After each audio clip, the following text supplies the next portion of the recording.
athletes. Start with David Kelly and then Justin. How would you guys just kind of categorize Coach Aquino's message, the loud message he delivered after the goal line session? I mean, really, he just said. I can't say everything he said, but he was just saying they were basically whooping us, and we gotta really just step it up because if we can't play like that going throughout the season, or it's gonna be a long season. Yeah, definitely same thing with me. Coach Aquino was just really impressing on us that we had to pick it up, we had to respond. Adversity hit. They scored us a couple times on the goal line. Just got to find a way to respond to it. Justin. Leviticus, how would you summarize the year and a half that you've been at Arizona? I would say God's plan, definitely. My first year, I redshirted. I didn't have that many reps. Had a couple of injuries here and there. And just when spring ball hit, I just started working. I've been working the whole time, and I feel like God's really blessed me. And today I was able to get the opportunity to go out there and work with Taye. And I felt that our defense is improving, getting really good. And then where you were at on the depth chart, also coaching changed as well. What made you decide to stay? Really just I prayed on it a lot. I just stuck it out. I felt like it would be wrong to get new people to come in and just leave, not giving them a chance, you know what I mean? So I just really I prayed hard on it, and I trusted Coach G and just worked hard and grinded. I got the feedback from him, and I'm enjoying it here. Ryan. Taye, practice begins here at the beginning of camp, and Coach Gonzalez tells us right away that you're going to be out there starting. What does it mean to you to know that you already have that confidence of your coach from just a few months of working with him, and how do you plan on making him look good with that decision? It's definitely an honor to already have his respect for me to go out there and get that starting job. That I'm gonna still just keep working, keep grinding every day, because people behind me, they always just trying to work in to get that starting spot. Matt and then Michael. For both of you, how do you guys kind of dial in and create your own leadership style when Jacob's not on the field in team periods? And I know how vocal of a leader he is, both on and off the field, but how do you guys create that in the linebacker room and of yourselves? I feel like the biggest thing with us too, we just be ourselves. Yeah, at the end of the day, energy and passion. I feel like that's two traits that we really possess, and we just try to impress that on those around us and just make it contagious.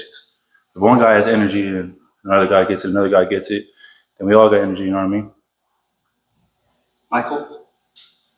Danny Gonzalez seems to have a lot of knowledge about football. He's kind of done everything in this business for both of you. Can you just tell us what it's like and give us some Danny Gonzalez stories?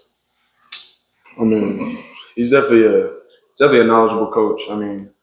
After the coaching change, I was just wondering, worried about who was going to come in and take that spot. But I believe that it was a great, knowledgeable coach that could step up and fill that role. Yeah, I feel like he's doing a great job.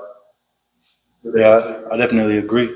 I feel like he's a great coach. And that his coaching so far has shown why people have came in and why most of us have stayed, just because of his coaching and the passion he has when he coaches a lot. He's not really one of those coaches that'll really just yell at you and just get on you. He'll talk to you, to ask you what you were thinking. As long as you're honest, he'll work with you for sure. David and then Justin.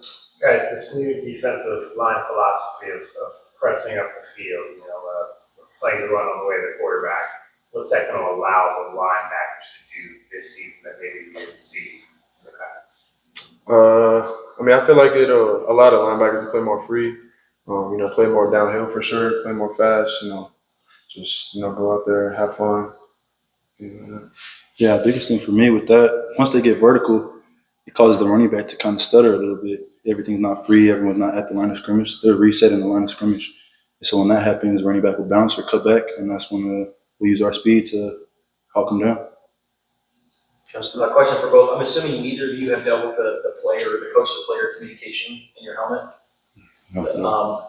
Jacob Manu is expected to be that guy. What do you think just about the ability for coaches to talk to linebackers in this new place?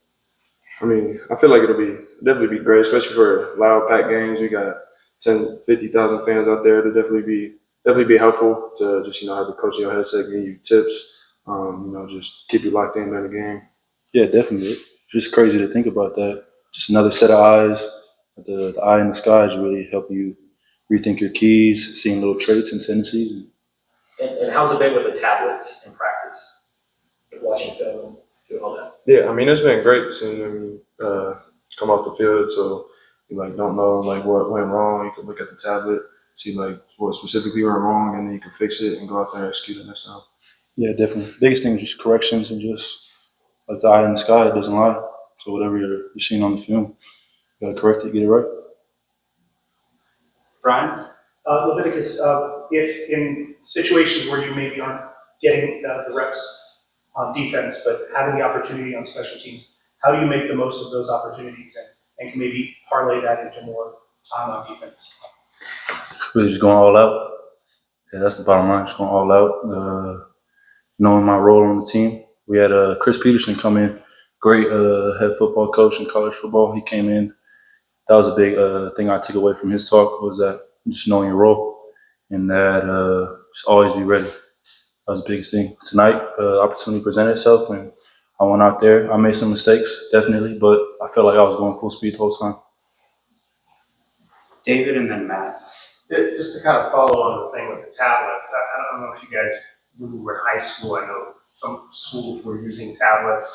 Some schools have big TVs on the sideline where they show it.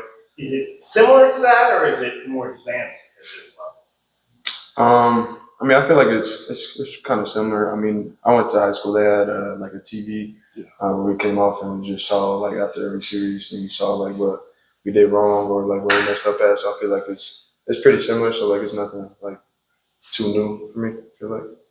Yeah, definitely similar. In high school, we kind of just listened to the DC and the whole defense watch, but now we get to sit with Coach G and just really get to talk it all out as linebackers and just really key in on what we need to fix. Last question to Matt. You guys have both been through fall camp before, and game preps for New Mexico begin a week from today. What's the key to the final week of actual fall camp, and how guys kind of roar through the grind and separate themselves in this last week? I say finish strong. Red line, that's the standard we hold for the team. So red line is really just giving it all you got at all times, 100%, 100% of the time. All right.